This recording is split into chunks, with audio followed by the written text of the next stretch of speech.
Hello, everybody, and welcome to Letterboxd Book Club. My name is Claire, And I'm Mackenzie. and today we are discussing Hex Appeal by Kate Johnson. Kate Johnson. Right? See, I had the image up, and I just floundered in that moment. I would like to start us off by saying that today I had too much coffee and too much croissant, and so I had a you say panic. I love that meme. It's love so it. good. I know. It's just the French accent that you say. I have how you say panic attack. Too much croissant. Croissant and little Too much coffee. Coffee? Yeah. It reminds me of the most popular girls in school, the Barbie doll animation thing. We have you say ménage à trois. You just said it! That poor voice actress. I mean, like her blood pressure must have been through the roof anytime she had to interact with that character. No, I'm excited. I'm passionate about the book. Is he trying to dampen your light? Oui. Oh shit! You know what to do. Start swinging. Cut his leg off. Why not? Doesn't that happen to one of the dolls? I don't remember. Yeah. We need next time. It's like Next time you need a body double, we are going to watch the most popular girls in school. I remember Tyler Oakley guest voiced on it, and like all the big YouTubers back in the day. Don't you remember? And like I think like Grace Helbig and Mamrie Hart and stuff. oh my god! I just remember the menage a trois thing, and that's how I learned about a menage a trois. What is a menage a I trois? will say menage a trois. Just imagining it. I know what I'll be doing after I edit tonight. What's her name? What's the French character's name? Oh, it's like something stupid. Hang on, I need to look it up. I know, that's the thing. I have to know now. Oh my god, I'm crying. One of them's Brittany or something, isn't it? Yeah. Saison Marguerite. I do not remember it being that. They have a wiki. Of course they do. There's a whole lore. I just love the frantic movements of the Barbie dolls, you know? the exaggeration. Oh, anyway, sorry. Alright, blurb. I will do it. You say bleh.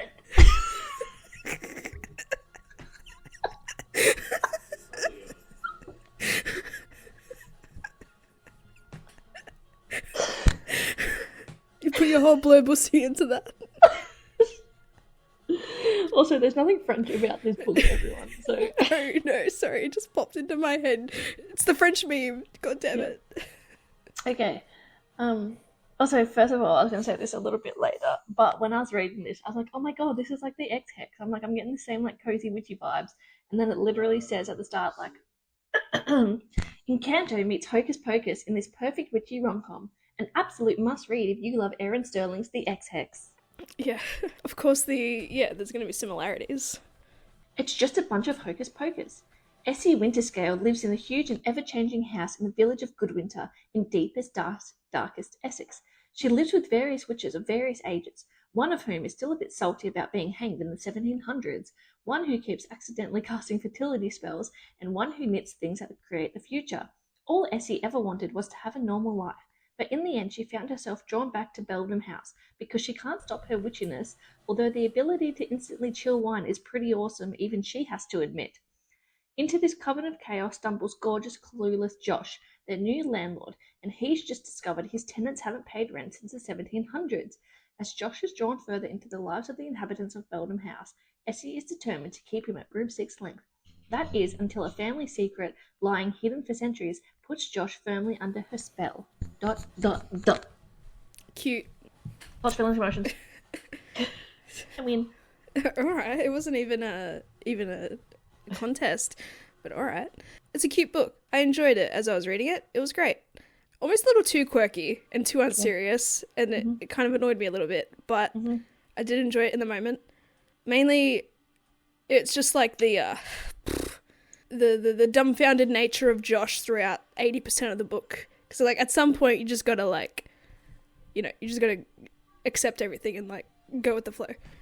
Very fast-paced. I read it quite quickly, and as soon as you, like, understand what's going on, suddenly it's a boom, a new little divot plot-wise, and then becomes the unraveling of the story and everything. Essie's quite cool. I like her. Josh, I wouldn't say is a very strong love interest. I didn't really believe their love in the beginning, to be fair. I love a little, like, I think we said this with the Ex-Hex or something similar, that I love those, like, generational enemies to lovers sort of thing. And I really enjoy that aspect. Or resolution. And yeah, that's all I'll say for now. I enjoyed it. It's cute, quirky. If you want to, if you need to, like, reach your reading goal, this is definitely a book to read, because you'll just fly through it. Vacation read, not that serious. It's great. What about you? I enjoyed this book. It was good. It was cozy. I love a good modern cozy witchy book. Okay, it's all in my vibes. I have some qualms in that absolutely fucking nothing happened in this book, whilst also a million things happened in this book. It felt like the plot got a little bit lost along the way. Yeah, like, I feel like part of it could have been one plot and then another part could have been another plot, because, like, 160 pages in, we introduced a whole new, like, kind of plot.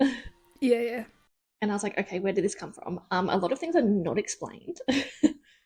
Ever. Like? How they all got their powers and why.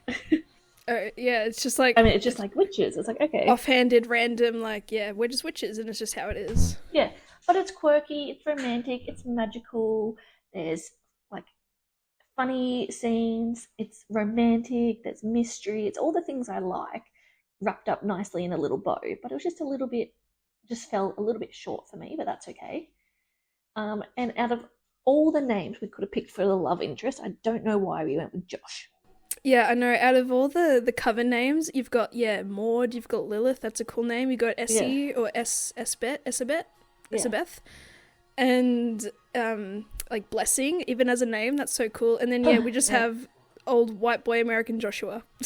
Yes, Joshua. Yeah, could have been something a little bit more creative. Even Sienna is a creative name. Yeah. Yeah, I agree with everything you said as well. Yeah, like once you suddenly grasp the idea of everything up until like the 150 page mark, where, alright, Essie has this really cool, important witchy job that she has to do, and then next minute it's revealed that the intention behind what she needs to do is completely different. It's like, completely jarring sometimes. And just the whole, Josh's ancestral... Because why would an American... I guess because Americans came from England. Like, that's why it would be his ancestor. But I feel like it would have made more sense in, like, Salem. Because, like, if you're going to do that, just really lean into it. Again, and it's going off of the whole, like, them marrying off and having a son with somebody else, and then, like, they've diverted the family line anyway, like his ancestors. And then it all eventually, comes back to him. Yeah. I thought there was going to be more of a darker presence with, like, this monster information, and that's all he was ever described as, like, this monster. This monster. And then I didn't understand, like, bees? Bees. Like, bees or something? I just thought it was just, like, a dark cloud of energy, perhaps, even. Like, a manifestation of sorts, but I guess the best way to describe it is bees, but, because they could be mildly aggressive when they chase you, like a swarm. Like, even just a swarm of mist would have been just a way better description. Yeah. And I just didn't really appreciate Josh's, buffoonery and dumbfoundedness throughout the entire thing, because... I also didn't like their use of the word boinking. Boinking, I read that, I was like, what? Since when did they know this?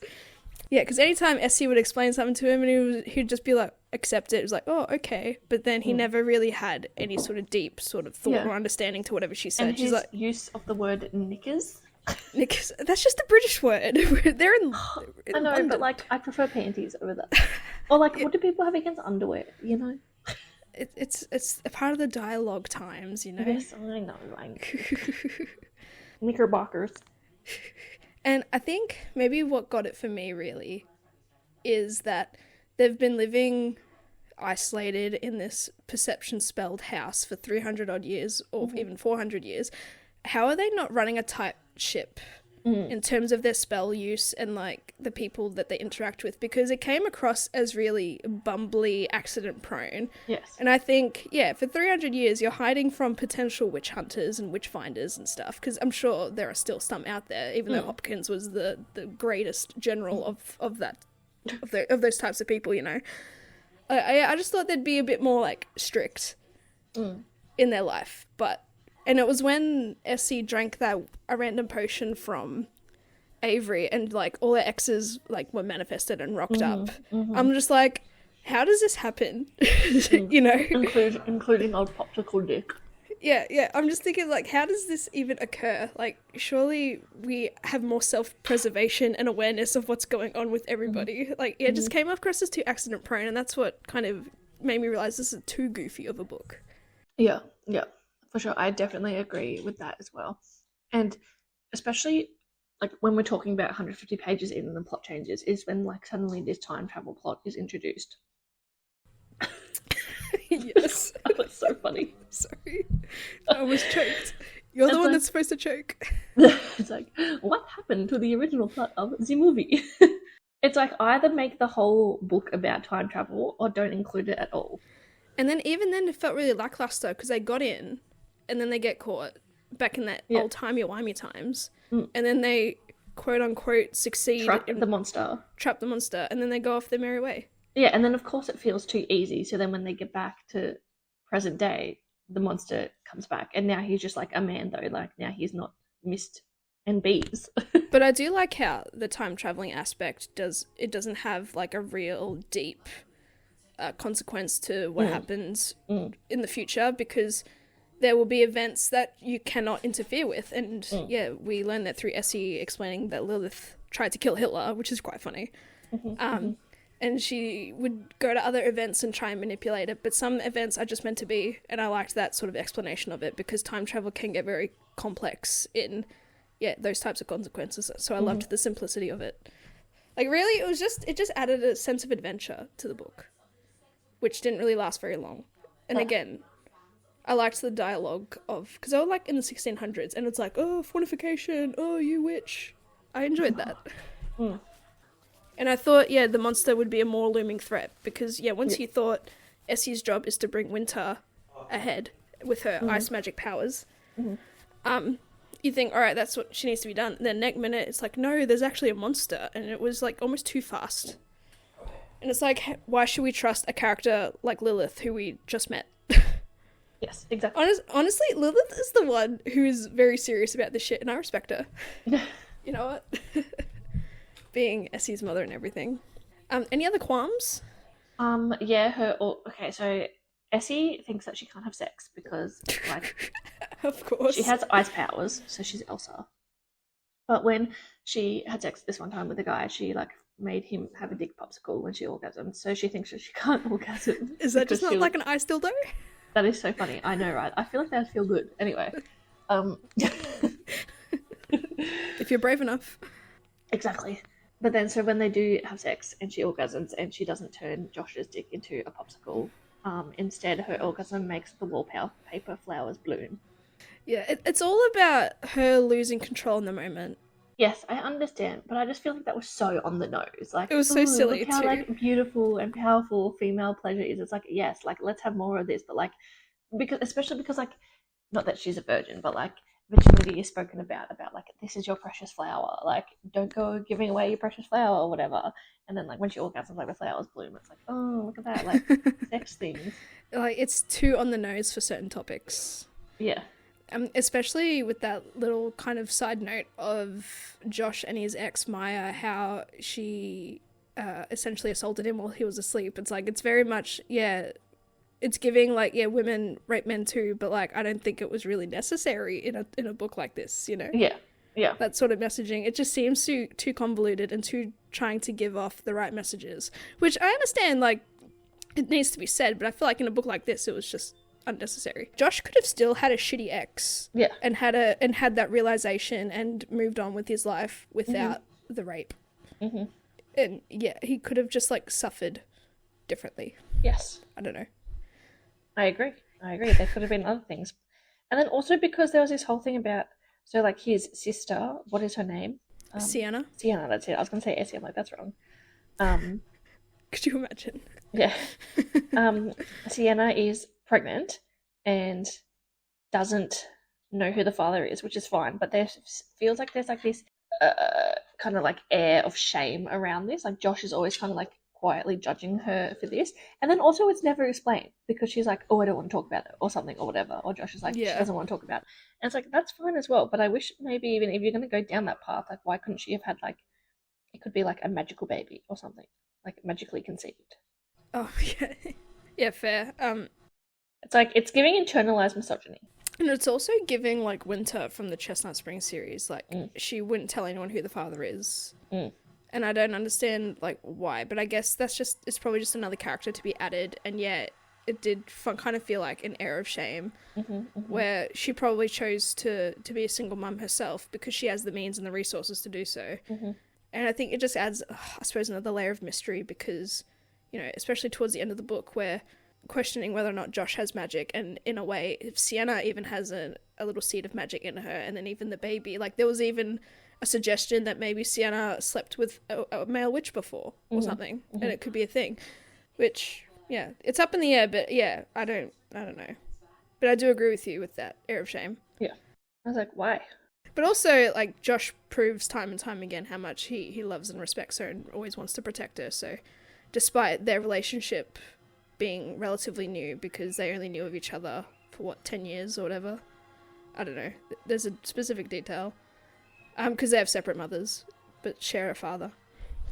I really enjoyed like Maud's character and the prophesizing of things as well. Like I love a good prophecy when it's handled well. Yes. And I loved that there was a detriment on society when Maud was like, future no more.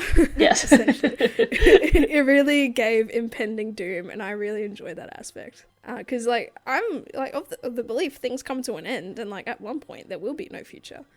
But then yeah, it was all surrounding this whole monster situation, and I don't know, just when the way they described this entity as a monster, I suppose Hopkins, it just felt too basic. Also, too simple.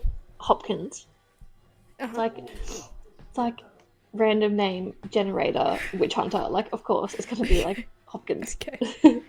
Or Smith or Solomon. Solomon. Oh, this book gave me Fear Street vibes as well as I was reading it with the Irish accents. Well, someone said the word Irish because they're in the 1600s, 1666. Burn the witch. Yeah, random name generator for sure. Or maybe there was like someone back in Salem. Hopkins was a last name. Maybe they were a famous witch hunter. I don't know. I don't read to research. I just love the idea of it. Yes. I did love, though, I've got some things. After you go through this, I'll talk about why I don't believe they love Josh and Essie. Okay. I did like the, maybe it doesn't matter if I believe in magic, maybe all I need to believe in is you. Yeah, I love that. Yeah. Tug at the heartstrings. Because that's magic in and of itself. Yeah. The magic is the friends we make along the way. Yes. And the family we find along the way. Yes. Magic is what brings people together. So yeah, for the longest time, or even up until the time traveling, maybe, I truly didn't really believe in Josh and Essie's love. Because in the beginning, like, he comes across as a very arrogant, selfish sort of landlord. Given, if you've read the book, you know the situation. I'm not going to explain it. Yeah, well, especially like when old what's-her-face dies and he's just like, well, she should have paid me rent and she's shit at cleaning. It's like, she owes me 300 years of back pay. Yeah. The audacity for one. The absurdity of it and the arrogance of that and asking for that as well. But yeah, he comes across as, just like a pushy little landlord. And then, they have a couple interactions outside of the house in the village and everything. And then eventually it's all the side characters. It's Avery. It's Blessing being like, oh, he's attractive, isn't he? Like, it's almost like power of suggestion. Like, I feel like in the moment... Well, they're like, we don't want to pay rent. Fall in love with him so that we don't have to pay rent. But it's all like, that power of suggestion. Oh, yeah, he's hot, you should go after it, like, encouraging it. And even for the longest time, I'm just like, She doesn't like him. She doesn't Yeah. want to be with him.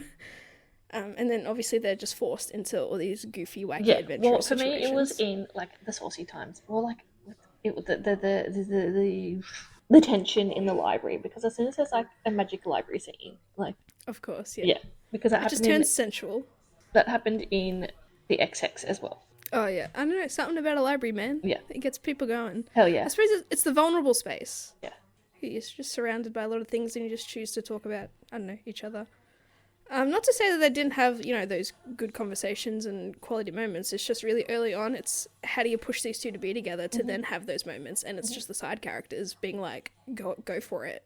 Or like, I would if I could type of thing. But then it kind of grew on me. Do you have any other qualms? Or was that it? Let me check my notes. I really didn't appreciate the whole secondary memory loss that Josh experienced. Mm. I don't know. It's there for the conflict. It's there for the confusion. It's to plant that seed of doubt, because what did he say? Towards the end, he's like, there is none of us, or something like that. And it seemed like Essie kind of took it to heart, even though she knew something was wrong in that situation. And I thought the whole Hopkins monster thing, that he was going to possess Josh. And, Yeah, like, that have would have been Josh cool. commit evil and commit crime. I thought that was like the point of his essence. Or even like possess the baby. Like, that would have been really rad. That would have been a bit too dark for this time. Well, yeah, because he was named, like, she like unintentionally named him after the Matthew, yeah. and it's like, yeah, I want to see Evil Witch Hunter Baby. Like, give me that horror movie. You've heard Conscious Baby. Yeah. Here is haunted. Here's possessed witch hunter baby. Yeah, it's like Chucky, but in Salem. Yes. Oh, that reminds me of silly movie plots. I sent it to you on TikTok, but they're gonna make a Christmas movie where a kid writes a letter to Santa, but the I kid's saw this. dyslexic. It says Satan. Yeah. Oh, so good. And Blackjack is gonna be Satan. But then I was seeing commentary around that, how Blackjack. people don't. No, did I say Blackjack? Sorry. I think so. I don't know. I think so. Oh, My no. brain went. I'll have to double check when I edit.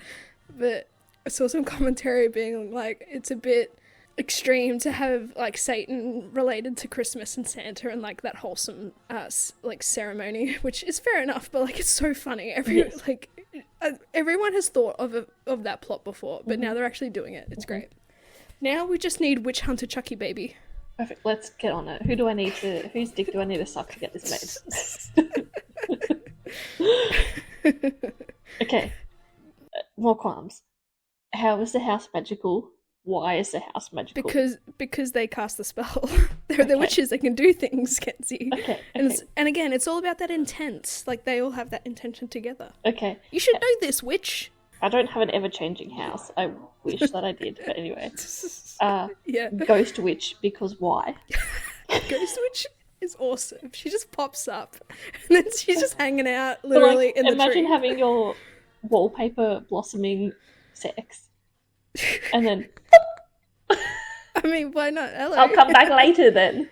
You know what? Possessed Witch Hunter baby and her hanged ghost sidekick. Like, that'd be a great show. Also, I guess it's just the fun of it. Essie freezing her mother's boob. Hey, why not? Amazing. 5 stars. See, like, it's quirky and fun in that sense. Like, I really kind of didn't want to enjoy it because it was too quirky and goofy, but, I just let myself go. You gotta just embrace it. And yeah, it was goofy and quirky in all the right ways. A little bit funny. I don't know, like, yeah, I enjoyed it, but like the It's cozy. X-Hex, I will always, like, there was something about that book, like, that was a magical book. Yeah, it was enchanting. Yeah, The book had a spell on it. yes. I conspiracy. That's my conspiracy. Mm-hmm. That author is a witch. Erin Sterling, she's a witch. Yeah, Prudence just pops up and hangs out because she's just like a little ghosty ghost. I think she's just part of the coven, and it's just like maybe a coven thing. And like they've proven that in this world that ghosts are real. So, like, why not? It took me a while to get behind Maud and her very niche knitting premonitions, but like it's cute. Yeah, like, are you knitting the future, or do you see the future in the knitting? Like, what is happening? I think sees the future in the knitting. See, what, like, this should be explained because what? And Yeah, I think it is explained. Maybe we just skimmed a little bit. maybe we're Alright. idiots. Maybe we are. But no. And I think it depends on like fabrics as well. Like everything has different meaning. Like it's not just wool. Oh yeah. It's like specific things. Remember, because she made the scarf for Josh and it hurt him. Mm. And I really enjoyed Avery and their manifestation slash glamoring sort of abilities, like able to manifest things, and they are very innovative with their potions and stuff. Mhm. Blessing is blessing. Blessing's just like the party star of the show, and Lilith is the is Essie's mother and one of the oldest witches of the coven, and she's very strict and headstrong and lives in the past, both figuratively and literally, because she goes back in time often. Because she why like why? But also, I love that, like, it just doesn't fucking matter. Yeah, that's Like, that's fair. Yeah, she goes to the past and stuff and comes back to the future and blah blah blah. That's pretty badass to constantly have that doorway to go back to an era that is against you, to just like fuck around. Like that's pretty cool. Badass. But then I got a bit confused because, you know, there's this whole joke about like how old Essie is. Like, is she actually 300 years old? So was she actually born 300 years ago, but Lilith brought her forward in time? Is that my understanding? I think so. I do believe Okay, you cool. are correct. Oh, cool. All right, cool. Maybe someone's going to be like, "You're so wrong, Easter." We don't get comments, so I'm not worried. Oh, and I just love the safe feel of the houses visible or is wanted to those who need it. I like that sort of analogy. Like it's ultimately a safe space for folks. Yeah. For Well, whatever it situation. says it's Encanto meets Hocus Pocus or whatever. Oh, so is that is Encanto like a house you go to The when you house need is it magic. as well? Oh yeah, sort of. Oh, okay. The house is magic. Okay. You need to watch Encanto. It's really good. Yeah, I've watched the first, I would say, a quarter of it haphazardly with my niece and nephew, but then they decided they wanted to do something else, so I couldn't watch it. But I will. I've been wanting to. I want to know what's up in the world. Also, of course, everything is easier when you're rich. Of Josh's course. family, Of or course. more so Sienna. Okay, so ultimately, yeah, Josh's father died, and he inherits like half this fucking village Of from course. his family. But this village that seems to only consist of like 6 houses, pub, like Yeah. Hey, a town is not a town without a pub, and it has a pub, this so is it's true. great. Yeah, so he lives in this old like barn house, and eventually his sister comes to stay with him, and she starts helping him renovate. By helping him renovate, I mean she pays for everything, and he's getting Yes. frustrated because he also doesn't want to be looked after like that financially, and because he's got a bit of an ego about that, and it gets frustrating for him, which is his own little struggle. Like him and his And it's also, but it's like, bruh, you inherited like a whole town. like sell a house. Yeah. Like come on, bro. Yeah. Yeah. And then there's this whole ordeal with the inheritance and everything that we find out later on, and like his whole family dynamic. In that, though his father and his mother separated, he would offer mother money, but she wouldn't accept it, and so like she chose to stay poor. And then when Josh realizes that later on, he feels like a bit bitter and a bit more resentful about it, because he really had to tough it out and slum it out in college and work his ass off to be a lawyer. And then he realized he hated being a lawyer, and he had to do all these things on his own, by really his mother's hand, when his father was willing to financially support him. And then when he inevitably died, he gave all his financials primarily to Sienna, and then Sienna is then living her luxurious lifestyle, whereas Josh is still trying to figure it out as he goes. So he gets a little bit frustrated and angry about that, which is fair enough. And then he's trying to collect rent, and he's going through all the solicitors. I really liked the human nature of it all, like going through solicitors to figure out what houses you own, Yeah. like, and the tenants, and like that sort, like, we don't really get that sort of intimate scenes like that. It's always like brushed over, but I really liked that we get that intricate level of detail. The realness in a book that is inherently like a fantasy book. Yeah, exactly. Yeah, because oftentimes it's like you inherit a house and everything is already sorted out. and it's smooth sailing from there. But no, because he's just a human, allegedly. And so yeah, he's trying to find this Beldam house, which owes 300 years worth of back rent, which is just ridiculous. Honestly, in at and of that itself. point, like, Give up. yeah, let it go. They're obviously not going to pay. Oh no, it's funny because he goes to other houses and it turns out like the tenants owe like $2 Yeah. like a month or something. Mm. Something silly like £2. that. Because I reckon they all did favors for each other and it was like a real reduced rent and it's like reduced rent indefinitely for life, which is crazy in and of itself. And so yeah, he eventually finds the Beldam house and interacts with Essie and that for the first time. And the thing about this house is it's got a perception spell cast upon it where if you leave, you'll forget all the interactions you ever have with the house, you forget where it lives, and you forget those who live there, etc., etc. And so really early on, we find out that Josh did, in fact, remember who Essie and that was, because the first interaction, like, they just go through a little adventure inside the house. It's just, like, taking him through all sorts of doors, interacting with all sorts of animated furnitures and talking animals and It's giving Beauty and the Beast. yeah, truly. Yeah. Going through doors into different sort of like dimensions. I and saw stuff. a It's comment very that there out was there. more chemistry between the dog and the cat. Oh no. yeah, it just adds to that fantastical nature and that just bewilderment and that magic, like anything is possible. And then they talk about the rent and I don't know what really happens. And she mistakes him for a contractor. That's right. Trying to fix a ceiling or a roof. And he's like, I'm just here to talk about rent. And then that's when she hates him. Of course. And kicks him out. I feel like there could have been a words and things and things and things and things and things. How you When say? when you say a ménage à trois. No, there should have been like a spell or something. Like when he's like, "Oh, we're here to talk about rent." Like, why wasn't there like a memory like dust? Like it just flew in his face or something. And he's like, "Oh, yes, that is correct. £1 a month or whatever." I don't know. I think just the point that this house doesn't seemingly exist. So I think there's no point in having any of those like safeguards. Yeah. But anyway, they interact again at a pub downtown. I think they go out and about. Yeah, Josh recognizes Essie, and then that's when the Kill Bill alarm goes off. It's like, oh no, he remembers. Why is that? And then at the same time, Lilith is all like, winter is coming. Hodor. yeah, because Essie thought that every winter she like makes winter come, but no, it's just her holding off the bees. The monstrous bees. Yeah. I think it was just the essence of his soul. He's the evil and the hatred, the pure manifestation of hatred that Hopkins represents. That's what it is. It's not the bees. It just reminds me of that Cards Against Humanity card. Bees? Just bees. Yeah. It wins every time. Yeah. You're gonna pick the most opportune time for that one. Just like biggest blackest dick. Auschwitz is mine. Instantly. Yeah, fair.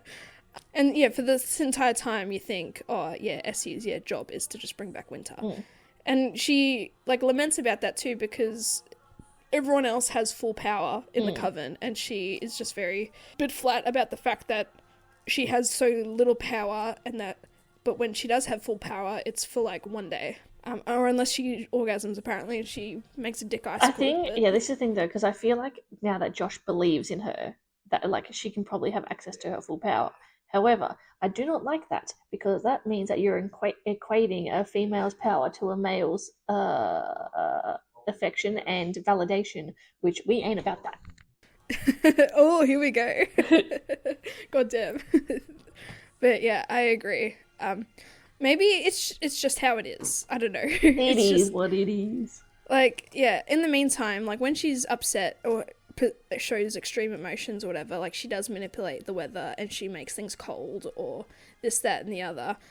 But like you wouldn't want the full intensity of creating ice or a whole season for all time. I feel like it would take a lot out of her. And even when she did seal Hopkins away, quote unquote, the first time, she was absolutely knackered from it.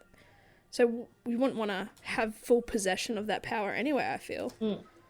It's not to say she can't do anything. Like, she can cast spells and make potions and do all the witchy stuff. She just can't do her big shit until it's needed. And that's fine. And so yeah, then there's this big whole ordeal about this monster being released. Lilith is all frantic about it, and then they try and seal it away quickly. It's a very like high intense, stressful situation, and of course it was bound to fuck up. Mm-hmm. And then yeah, the bees were seemingly released accidentally, and it started chasing Essie and Josh, and that's when they fall into Lilith's door, which is a time traveling door, and they end up in the 1600s. They were, I don't know, in a field watching, or they encountered two other people, a young couple, like, kissing and making out, which is a big no-no, because fornication, sinning, all the godly biblical stuff. Oh yeah, hang on, and even, like, just before this, like, the whole misdirection and misunderstanding of when Sienna comes back into town, and she encounters Essie with Josh for the first time, and Josh had just explained to Essie that he ran away from his ex, and there was that, moment where Essie thought Sienna was his ex, and she's like, how could you leave your pregnant ex and all that type of stuff, and she was mad. I always love, I've seen, this trope is in so many books, so many TV shows, so many movies, of when, a girlfriend or whatever goes over to the guy she's seeing house, and there's a pretty girl there, and then she runs away. She's like, oh my god, he's seeing someone else, and it's his sister. Yeah. Or even a cousin. Like, yeah. Hey, no, cousins can fuck. Oh, okay. Hey, you heard it here first. Yeah, I just thought that was funny. That added a layer of amusement, and I think that really added and solidified my idea that Essie truly doesn't like Josh. I know it was like a minor inconvenience to the feelings and a bit of a blockade, but I feel like that doesn't help. But it was resolved really quickly, and that's what you want. Yes. Shall we go towards the end of the book and then the stars? Just because I am tired of this grandpa. Look at this big bald patch I have. Oh my god. It's a sexy bald patch. Thank you. Look. Everyone comment sexy bald patch. And this side as well. Like, look at my sexy hairline. Sexy bald patch 2024. I have like Harry Styles' old hairline. You need to go get a hair transplant. Before his hair transplant, yeah. See, I see those types of videos and I'm like, I can't really tell. I don't know. I know, but it's so true though, because it's like all these celebrities, like Justin Bieber shaved his head, Harry Styles shaved his head, like all these men who shave their head, and then they come back with these voluptuous heads of hair. They wear beanies for a while. It's like, what's going on? Yeah. Is that, I keep hearing comments of those like little surgeries that males that men get, and then someone comments like, this is gender affirming healthcare, and I'm like, that's so true. Because US politics are trying to get rid of that shit. Yes, anyway, it's so true. That's so funny. I wish Josh could get a hair transplant. I'm kidding. I can't visualize. I don't know what Josh's hair looked like. Josh is just shadows and vibes. And an American accent. He just feels so out of place in this world. Yes. I loved the final line though of like, you've made a believer out of me and I wouldn't have it any other way, and Essie replies, good, because I'm never letting you forget it, which is a play on that the house makes you forget, and it's just everything. Yes. I didn't really like the subplot of the whole him accidentally casting the spell with the parchment and the glass and from the witch ball or whatever. I'm like, because I don't know, I didn't know how it was gonna intertwine. But then it was just like, that's the reason why he could see everything. Yeah. And then there's this other little thing where they think he can heal himself quickly. So there's an air of magic about him. But what's the point in adding it if there's not going to be any sort of confirmation? Exactly. Because as far as I'm aware, this is the only book in this universe. Yes. Yeah. And Sienna safely has her baby, another Hopkins, names it Matthew after ancient witch hunter daddy, which is great. Again, Matthew, like... Such a boring name. Yeah. Have Lucian or something. I don't know. Something a bit more menacing. Yeah. Again, we want the Thackeray. possessed... Would have been Zachary. Thackeray with a TH. Oh, I would not have known. Like, very biblical, I feel. Have you seen Hocus Pocus? I have, but it's been too long. That's why my cat is called Binks. I know that. It's Zachary Binks. I watched it when I was younger, but I don't think I've really watched it in my adulthood. I will rectify that, kids. He's gone crazy right now. I know it has the actor, is it Sean McIntyre? Because he was in NCIS. Yes. I didn't know that until I really liked watching NCIS, and I realised how young he was. For like 3 minutes, but yes. I thought he was the main character. Yeah, but he's a cat for most of it. Like, Oh, I didn't remember that. Anyway, I will watch Hocus Pocus. Yeah, everything's all well and dandy. Yeah, Josh eventually forgets again because it's a part of his little non-possession that's happening. Well, no, Lilith just strengthened the perception spell, whatever. She doesn't like the fact that her daughter is fraternizing with the Hopkins, which is fair enough, but, like, you know, what you gonna do? Different.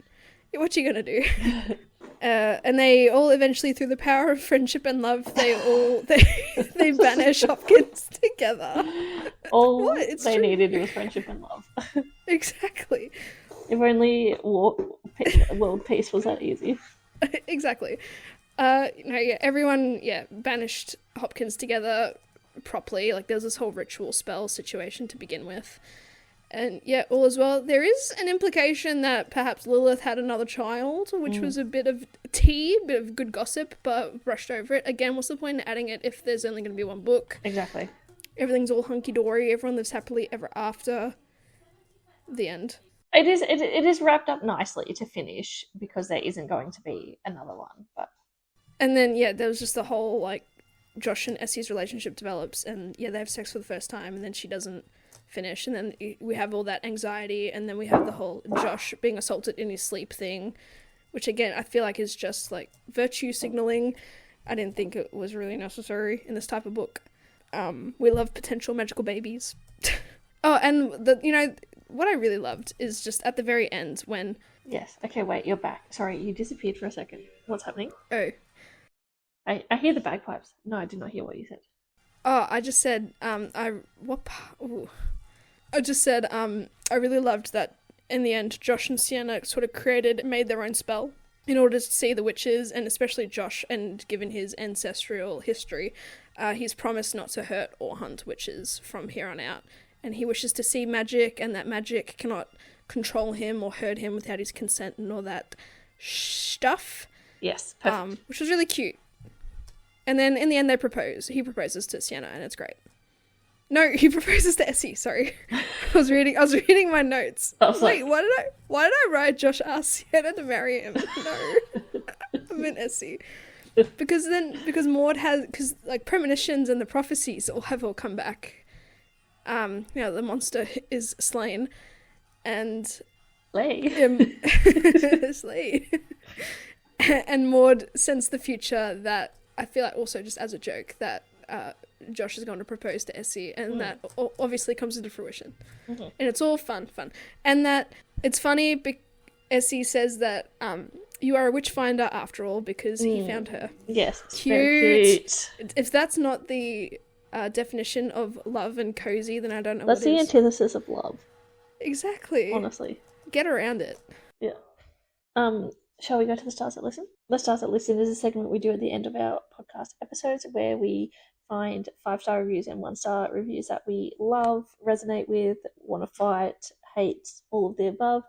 We just go to Goodreads. We don't search it very hard, but it's always a fun little thing to do. We always start with our 1 stars because we like to end on a positive note. In saying that, I have 2 1 stars. Perfect. Do you want to go first? Yes.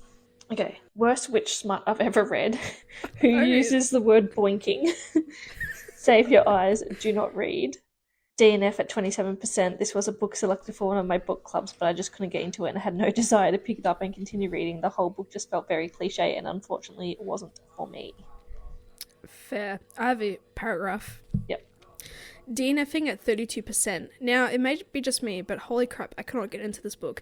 I gave it a good go, I got to 30%, and at this point, I should really care about at least one of the characters, but nope. I don't care at all about any of them. The world seems like it has potential, but again, there's just nothing grabbing hold of me.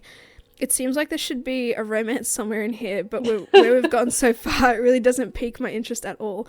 I think it might be how this is written, but who knows. I'm just not interested, and life's too short to keep reading. It was very poorly edited. Right. Did you see any notable issues? Yeah, something about she gets caught up in the eat and glory of Josh. Ah, okay. Yeah. I feel like I did notice something sounded weird, but I just didn't really take a note, but interesting. And yeah, I'm just not interested, and life's too short to keep reading something that's just not doing it for me. Moving onwards. Fair. I respect that. Alrighty, 5-star review. I'll go first. All right, no, I have a paragraph. I'll read it fast. I can't even explain how much I absolutely loved this witchy book by a new to me author. Wait, do you want me to do it fast or do you want me to do it at my natural pace? 2 times speed, please. I can't even explain how much I absolutely love this witchy book by a new to me author. Exapil is full of found family magic menace, a delightful cast of quirky characters, and is the most perfect spooky season read of the year. I was pulled in by the wonderfully purple cover by Kate Johnson's writing, had me caring about these characters so deeply. Josh and Essie are flawed, but still optimistic about love and life, even though they've been through some traumatic experiences. I love them together and was fighting for them to get their HEA right to the very end. Highly recommended for fans of practical magic, the X-Hex of the Fix-It Witch series. Bonus content for me was the author's note then with a brief history of witchcraft and the witch trials in Europe/North America. I really can't gush about this book enough, especially if you're looking for your next totally engaging, big-hearted, swinny witchy romance with some touches of Encanto and a magical house thrown in. Much thanks to NetGalley and the publisher for an early digital copy next year for my honest review. Available now on Kindle Unlimited and audio. Paperback coming in January. Again, it's the gasps. Every time. Every time. But no, I love it. I understood every word. Good. I feel sorry for anyone who's hard of hearing, but this is for my entertainment only. I love it. Alrighty, my 5-star review. Fast-paced, fun, witchy book, perfect for the fall season. There's a little spice, magic, time travel, and some fun twists and turns along the way to keep the reader fully engaged. I was able to binge in one day. Recommended for anyone looking for a fun witchy read for the fall. Love it. Love it. I'm into it. Alright, that concludes this episode of Letterboxd Book Club. Thank you very much for listening, everyone. You can find us on Instagram at letterbox_book_club. From there, our link tree is in the bio, where you'll find us in all the places: Spotify, YouTube, SoundCloud if you're old school. I think that's all. Yeah, sure. Yep. Catch us next week for we conclude the Played a Prisoner series with Goldfinch. Fucking finally. What was that eye roll, Kenzie? You don't want to read it. No, I'm enjoying it. The 21 hours of audiobook is killing me. But yeah, but you can do it. I believe I'm down to, I've got 12 hours left, so. This is equivalent to the Harry Potter Dumbledore. You keep drinking. Yeah. You gotta keep going, Kenzie. Just like you said, Professor. Exactly. Yeah, I have so many qualms already, but. It's alright, but like we are finally free of that hellhole. Yes. So join us then. Stay safe out there. Try not to be attracted by any ethereal bees. Love you. Love you. I don't think we're there. We're there yet. That's okay.